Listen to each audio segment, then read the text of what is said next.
Right, welcome back to the channel. We've got something a bit different here. It's my brother, right there. Right. And we've just come to have a look at this.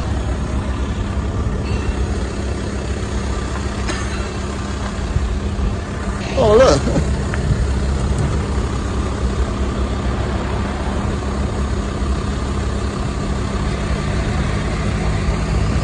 Yeah, sick. So basically, let's have a look around this and I'll tell you what's going on. Right, so this is what we got. We're having a look at it. My brother wants it.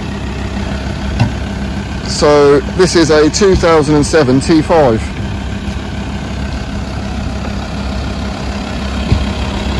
It is up for quite a bit, admittedly. But it does look the part. My brother is after the something for the kids, because he has got 4 kids, obviously with a missus and that. So it's a 7-seater, it's got the table in it. It's had the wiper delete, but I'm not too sure on that wiper delete. Apart from that, it's really nice. I haven't seen any major issues.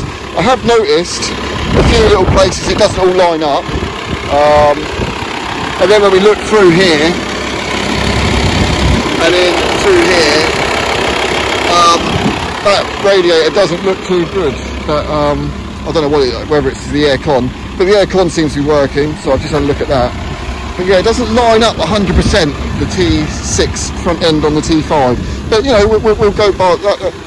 That doesn't matter because it still looks really nice. The seats are all right. You know, it's a cloth material. What else have I noticed? This panel's, this side panel here, not fitting properly. The seat belt doesn't retract at all. This bit's all a bit flimsy in there. I don't know what the other seat belts are like. I haven't really looked at them. Oh yeah, these are. What was your driver's seat belt like? Oh, you got like one light there. No light there. The bottom ones, that one's not working.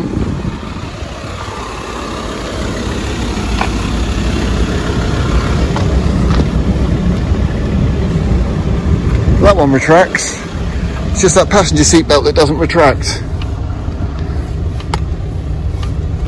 Yeah, they're alright. Yeah. Cut little scratches and marks, cut little dents and that, but well, compared to mine, it's less dents on this than it is on mine, isn't there? Oh, look at that bit of rusting on this door. That's usually caused from stone chips. But there's no other rust or anything on there, is there?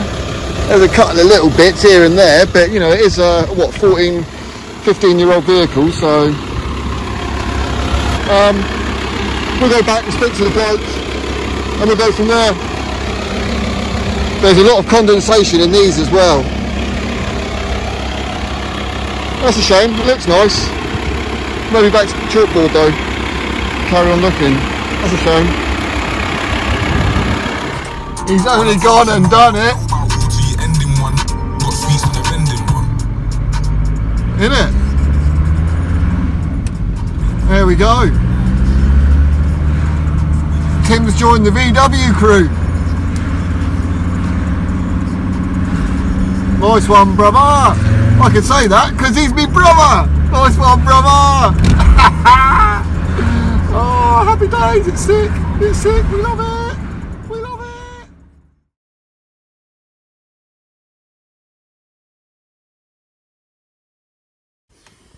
Right. There she is. There she is. We are back. We are back with the beast. Hopefully you can see me all right. Right.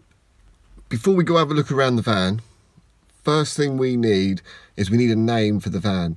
So I think we're going to hold our first contest. Get your comments in down below. Ideas of the name. We've already had a few suggestions. My brother's come up with a couple. So get your comments down below.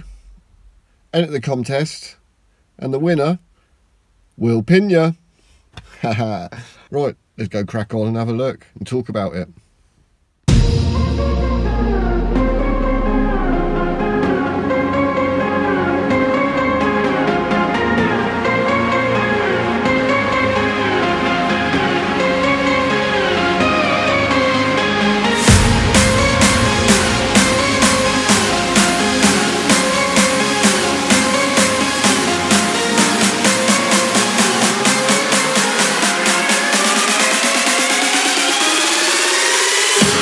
The 2007 T5 Caravelle Executive with twin sliding doors and the tailgate, and it's powered by the 175 brake 2.5 TDI engine with the auto box.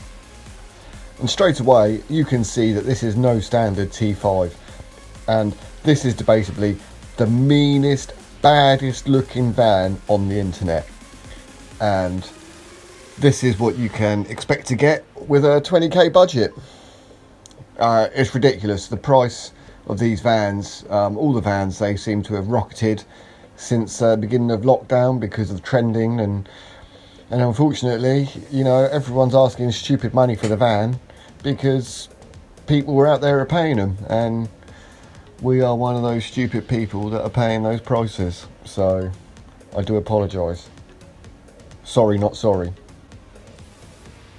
Anyway, before we get on with the interior, I mean, it is lush in here, but we'll get back to the interior. But let's just start with what the van's running on and the wheels. So they're 20-inch. They're huge. 9J on the front, 10.5J on the rears, with huge tyres with a nice little stretch to match. So on the front, it's running 255 35s. And on the rear, it's running 275 35s with a nice little camber as well. So the wheels fill the arch perfectly, and they are complemented with the Bilstein coilovers wound all the way down to the maximum setting. Continuing around the outside, it has a TUV aftermarket front end kit with the Transporter HQ headlights, which also have the sequential lighting indicators, also along with the side repeaters, which are also sequential lighting, and the tail lights, which also have the sequential lighting indicators. Also, how could I forget, the bumper has been updated, and it's also had a go faster spoiler added. So inside the van, the driver is greeted with the Mark 7 Golf R steering wheel and the latest in technology with the Kenwood head unit. The driver has many creature comforts like the captain's chairs and cruise control, climate control front and back, while the front seats accommodate the luxury of heated seats in the winter. As a passenger, it has plenty of room, and it also has a fold down table that sits in the middle in the rear. As the executive, it has many extras as standard. For example, ABS, alarm, driver's airbag, electric mirrors, folding rear seats, front electric windows, heated mirrors, height adjustable driver's seat, ISOFIX child seat anchor points, lumbar support, power assisted steering, passenger's airbag, remote locking, service indicator, side airbags, steering wheel rake adjustment, steering wheel reach adjustment, traction controls, alloy wheels, body coloured bumpers, CD, climate control, cruise control, full fog lights, full size spare wheel, heated seats, partial leather seat trim. So on that list, any of you guys noticed it? One major standard item that has been replaced. Very, very annoying. Have you noticed it? Yeah, it's the interior. So, very annoyed because they're not even heated seats. Yeah, and it's so annoying because the guy wouldn't budge on the price of the van, and it's going to cost a lot of money to replace these seats and get the standard seats back in there. I will do another video covering everything that's wrong with the van, everything that needs to be done. So, yeah, I'll have to cover this all in another video. Maybe I should just name and shame the garage, because, you know, it's a little bit off really. Join me next time, because I have an absolutely massive list on what needs to be done on this T5. So it looks like not only is my work cut out with the T4, it looks like I'm now cut out with work on the T5. Oh well, until next time, thanks for watching, take care, stay safe, and God bless.